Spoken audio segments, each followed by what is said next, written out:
Hey, today we are graphing exponential functions. I want you to go ahead at the top of your paper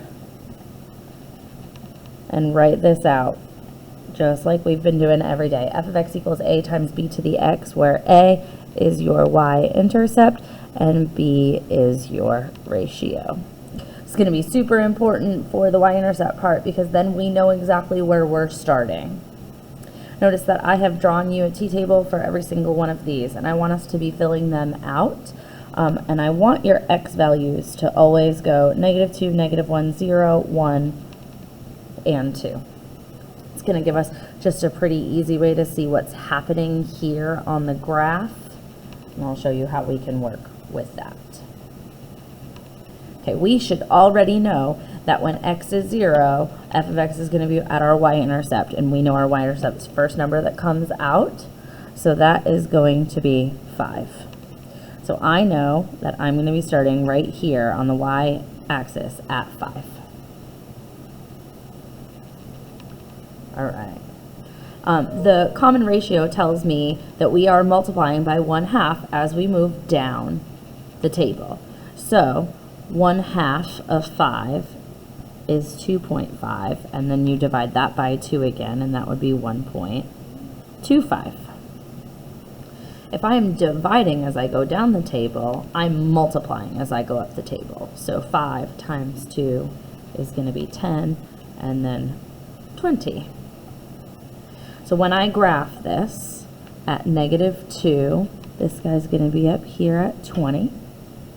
At -1, I will be at 10.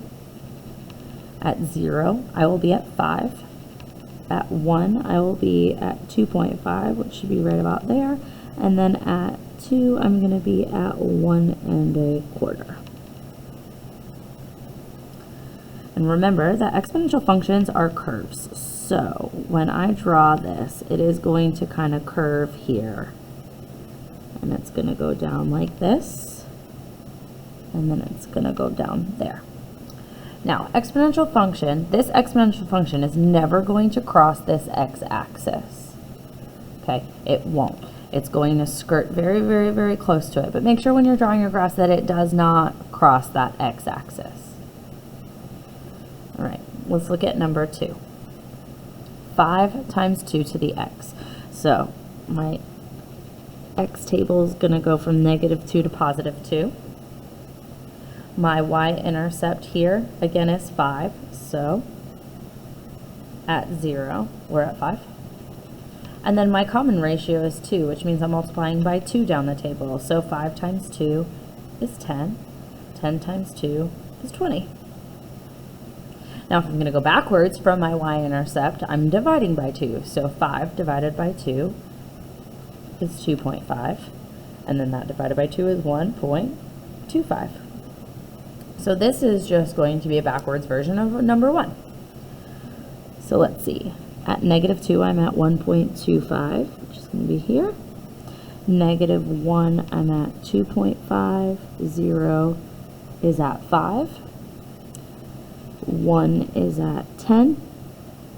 And 2 is at 20.